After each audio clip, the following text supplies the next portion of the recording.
If you're trying to book a Royal Caribbean cruise and looking for the lowest possible price, that could really be a big mistake. And I've got the reasons why up next.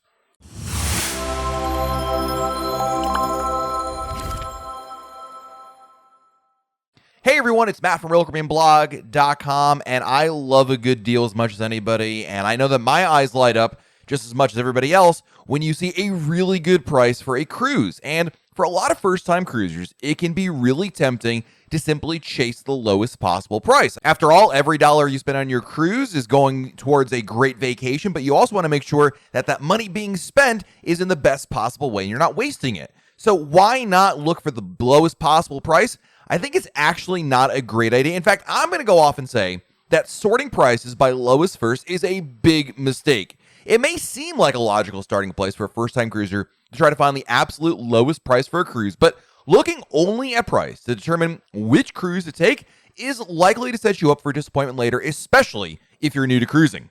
Now, the first reason why it's a really bad idea is because the lowest price ignores other important choices.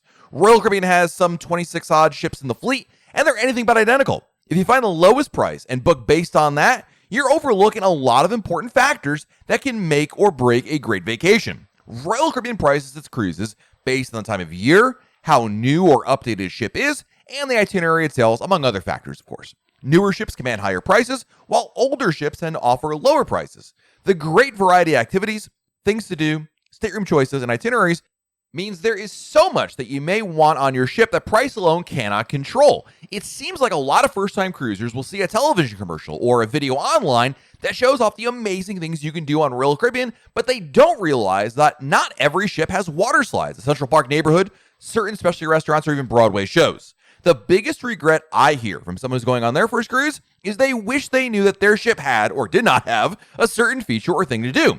While how much a cruise costs is going to be an important factor to a lot of people, it should not be the primary consideration.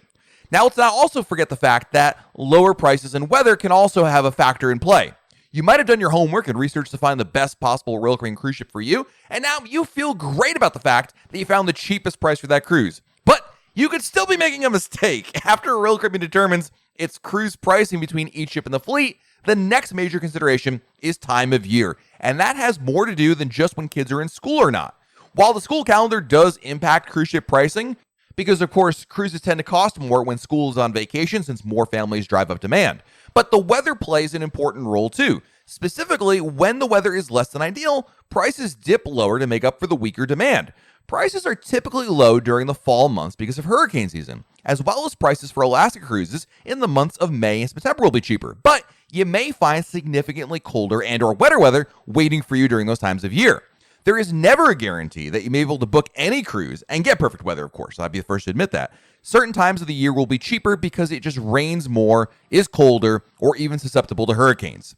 It's really important that you recognize why a cruise on one particular week or month is cheaper than another, and then be okay with that trade-offs. So when it comes to picking a cruise, look for a ship that offers fun things to do that you absolutely want to have on a ship, sails to the places you want to go, and is not compromising too badly on the weather. Everybody's got a budget, and we all want to get the best value from our vacation that's possible, but paying a little bit more for the kind of awesome cruise vacation you expect based on reviews, commercials, and experiences from friends is worth it to avoid the wrong sailing. Royal Caribbean's variety of ships and sailings is both a tremendous benefit because there's lots to choose from, but also a potential pitfall if not properly considered. If you're worried that you might be setting yourself up for a mistake, it's always a good idea to consult with a good travel agent because travel agents will cost you nothing extra to use. The cruise line pays them, and they can provide their resources and their recommendations for the perfect ship and time of year for your family. Saving money where you can is always a great idea, but look beyond the price to find a great Royal Caribbean cruise. Hope you found this video helpful. If you did, hit the like button, subscribe to our channel, and turn on your notifications. That way, YouTube lets you know when we have a brand new video to share. This has been Matt from RoyalCaribbeanBlog.com, and we'll talk again real soon.